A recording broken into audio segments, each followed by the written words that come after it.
So I'm not going to talk about my fear and anxiety. I could go on for hours, I could go on for days. But what I did want to share is what I believe and what I feel in relationship to the three jewels, what they are for me, what they are becoming, and also a little bit about this fearlessness quality. So Geshe Zopa, who wrote The Steps on the Path to Enlightenment, this incredible commentary on the Lamrim, Tsongkhapa's Chenmo, states that fearlessness is in those that no longer are under the power of uncontrolled causes and conditions. That is what he describes as fearlessness. And so who could that be? And that is, of course, in my mind, the Buddha has that quality, and it's stated that he has fearlessness as one of his qualities. And he attained that by intentionally creating the causes to remove all the obstacles that cause suffering in his own mind, and at the same time intentionally created the causes and conditions to attain all the realizations of liberation and enlightenment. He created the causes to attain all the good qualities of love, compassion, wisdom, skillful means, and as a result, he attained the mind of omniscience. So I can see how that would certainly bring the state of fearlessness when you no longer have to worry about rebirth and suffering and ignorance, the rising of afflictions and the karma that is resulted by the afflictions.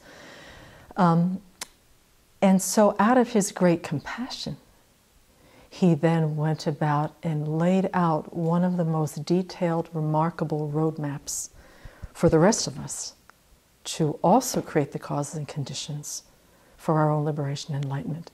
Now, the thing that I had to ponder this past last month is letting go of my Christian conditioning that says, well, if the Buddha has a mind of omniscience and has cultivated all these good qualities and has all these skillful means, why can't he do this for me? Why can't he take that bowl and just pop me on the head, and so I can have realization, so that I can sort of alleviate the suffering once and for all? Why can't he do that? And so letting go of this save me, help me conditioning of my Christian religious background, knowing that he can't, because the universal law of cause and effect is in play and he can't do that for me. But what he has done is that he has presented to all sentient beings this remarkable roadmap. And so, from being upset over the past few weeks, I've gone to feeling really empowered. His fearlessness instills in him, he's guaranteeing that if we follow this roadmap, complete with changes in elevation, lines, directions, caution signs in the road, that we will attain the same state of liberation and enlightenment. He guarantees this. Alex Berzin says this is a promise. Out of the state of fearlessness, he guarantees this for all sentient beings.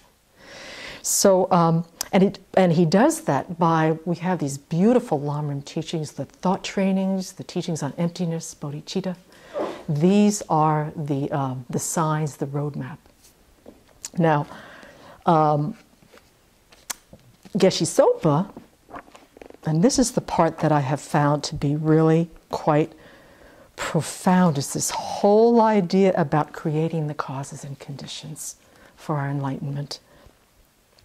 He says that when you seek protection from the three jewels, which is how we start cultivating the safe direction, following the roadmap to the state of fearlessness, you're going for refuge to a spiritual rule, the law of cause and effect. The three jewels don't make this rule. The Buddha just explains what he has seen, what he has experienced. He explains what kinds of causes bring what kinds of results. This is that whole thing that I have heard over the past 11 years, at least 6 times, that the Buddha has taught us what to abandon and what to cultivate. The Dharma encompasses this natural law. It teaches the process of causation. That is the true refuge.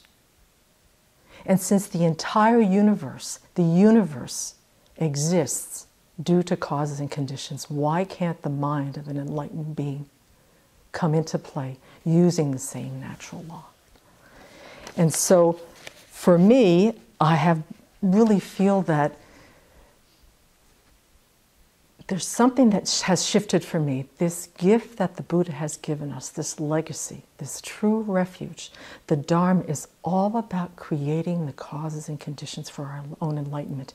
And this roadmap is so detailed and so specific. Now, I have to say that my personal experience is that I'm taking a lot of exits. I'm going off to the truck stop, and I'm going to the casino, I'm going to the water park, and the scenic overview along the way. You know, the cheesy motel. You know, the roadmap has those exits too. You know, in the beginning, the road's really rough, it's slow going, and so you get distracted. But there's always an entrance ramp back onto the road. And the Arya Sangha are now on the superhighway part of this road. They're not even looking at the exit. There aren't even any exit signs, any exits of gambling casinos and water parks and B&Bs. They're straight on to the superhighway. So using the natural law of cause and effect, there's something about, in my mind, the deeper understanding of how powerful the Dharma is, and how powerful our minds are by using a natural law that controls, as the three principal aspects of the path say, one who sees the infallible cause and effect of all phenomena in cyclic existence and beyond, nirvana, Buddhahood, and destroys all false perceptions of their inherent existence as enter the path which pleases the Buddha. If we understand the infallible cause and effect of everything in existence, including our own minds. The cosmos, if the cosmos was created by cause and effect, enlightened mind, it's possible. So the next time that you hear a Venerable say, and she says this with such confidence and such joy in her voice, is be content to create the causes. This is what she's talking about. That is so profound. That statement has shifted into a level of profundity for me in the past few weeks. She's talking about creating the causes for our own enlightenment, and the Buddha has given us the roadmap for that. And so that's my thinking and pondering on the three jewels. So they are reliable objects of refuge. That is where the fearlessness will arise.